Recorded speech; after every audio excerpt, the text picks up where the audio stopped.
G'day frothers. So tonight we have another fixed hardware review. That's right. Boy, believe it or not, I'm sure some other people want to know this too.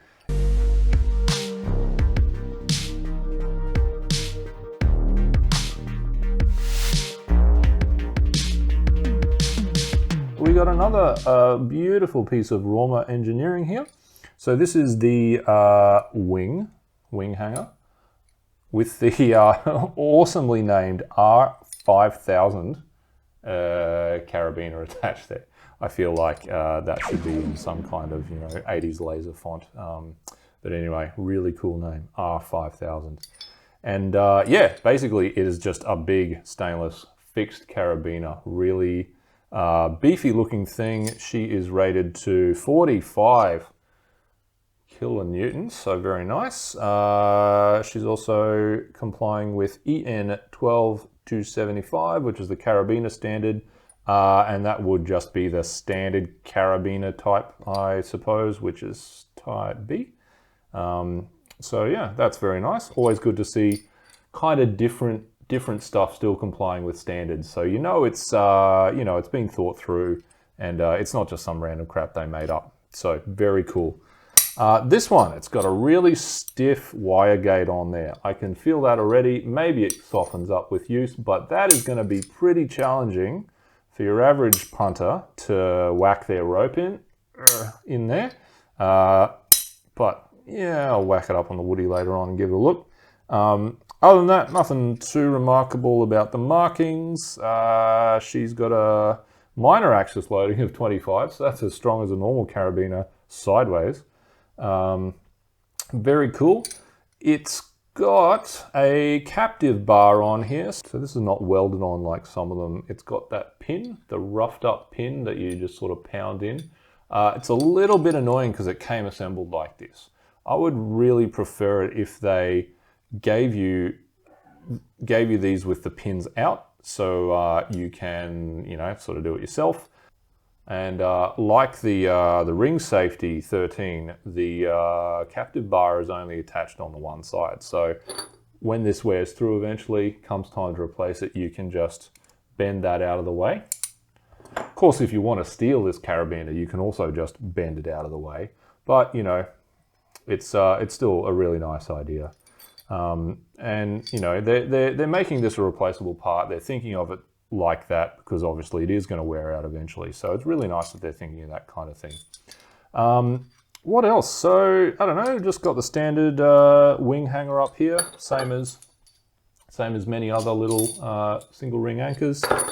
And the shape of it, it's got quite a nice proud nose. Proud? Tall? I don't know. This pokes up a lot, is what I'm trying to say. And so the shape of it means that the basket is going to be nice and deep, and so that means the rope isn't going to really be able to spin around. Even if the rope does get twisted, it's more likely to sort of just press on there rather than actually ride up and clip out. So that's good. It also has this really interesting spine on it, and at first I didn't know why the hell they do that, but it turns out it's actually to basically funnel the rope back down into the basket if it gets cross-loaded. So you can imagine if this is flat, if for whatever reason it's sitting sideways and the rope is pressing on here, it's not gonna stay there as easily because this is gonna sort of channel the rope back down to the basket and hopefully right the carabiner. So I don't know how well that's going to work. Obviously, it varies on the situation, but really nice design if it does work out. And the other thing is just right up here on the nose. This has kind of just been milled out, so that's quite a nice detail. I suppose they just start with a big rod. So this seems to be like 12 millimeters, 12 millimeter stock, a bit, around ½ inch, if that's your language. So they just start off with a big long rod. Looks like they just mill these down rather than pressing them. So I don't know how much work that'd be comparatively, but This is milled where, and you know, that's interesting. It's not normally milled on these carabiners, but Raumer seems to do a lot of machining rather than, you know, pressing, hammering and stuff. But anyway, it looks all pretty nice. The only thing I've really noticed in my playing is that the shape of that does tend to catch, does tend to pinch. If you like a dummy like me and you just leave bits in there, it'll, you know, it's a bit more, it's a bit more happy to give you a pinch than, you know, normal carabiners, but realistically, that's not a huge problem. Anyway, let's whack her up on the woody and see how she goes.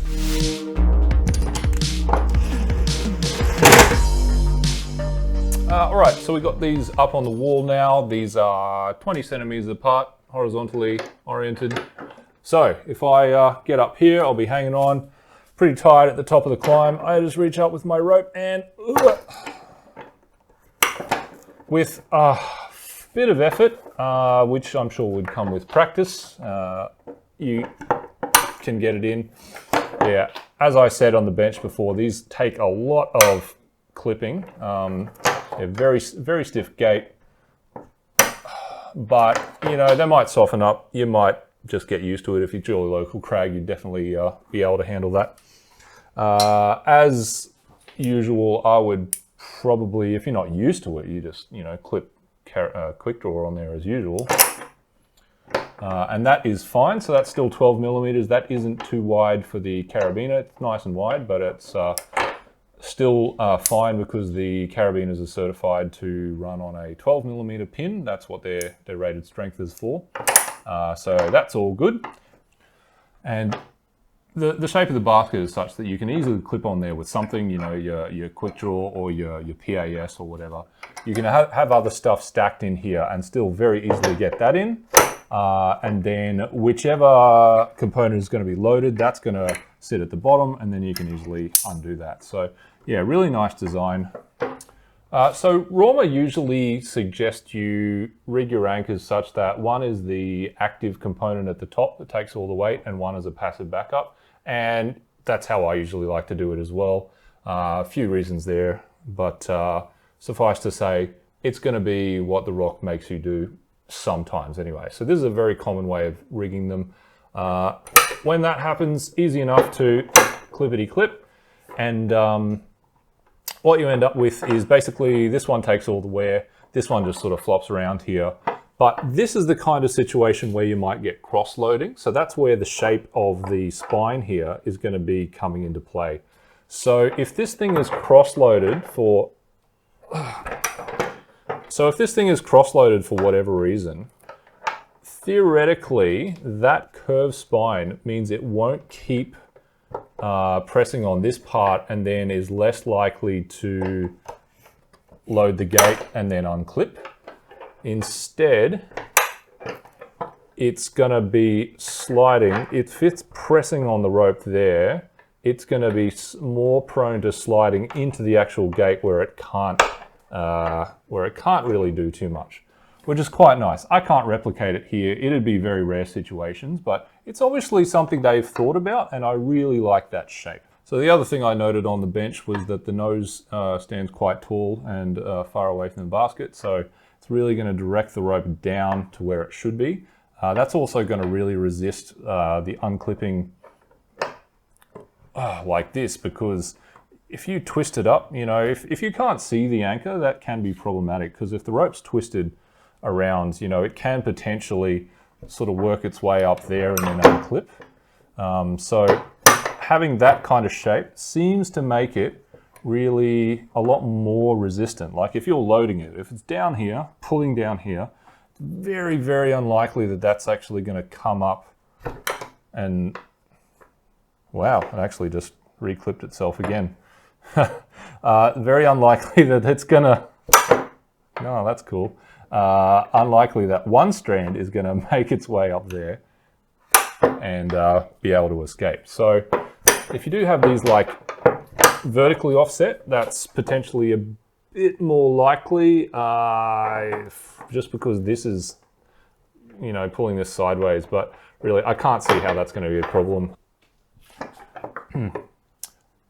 So yeah, all up, I'd say this is going to make a really nice anchor. They do also make a version with a normal hanger and a ring on here as well. So if you do really want a situation where you can more easily clip something that isn't the carabiner, definitely go for them. But this I think is great. It's a really nice solution, and it's really nicely executed. I actually also bought a pair of these carabiners, just the carabiners by themselves, and I liked them so much that I stuck them up on a climb that I bolted about a year ago, and basically I have them there as a reward because they're a pretty expensive piece. They're pretty nice. I'm not expecting this route to get any traffic, but it's just a bit harder than I've been climbing anymore. You know, I've kind of lost fitness over the years and been injured and whatever. So it's giving me a bit of a motivation to really just get back up there and just think about clipping these really nice bloody things here. So anyway, I really look forward to clipping those ones on my project, but also trying these out at some point. So I'll let you know how they go as well. Scratches later.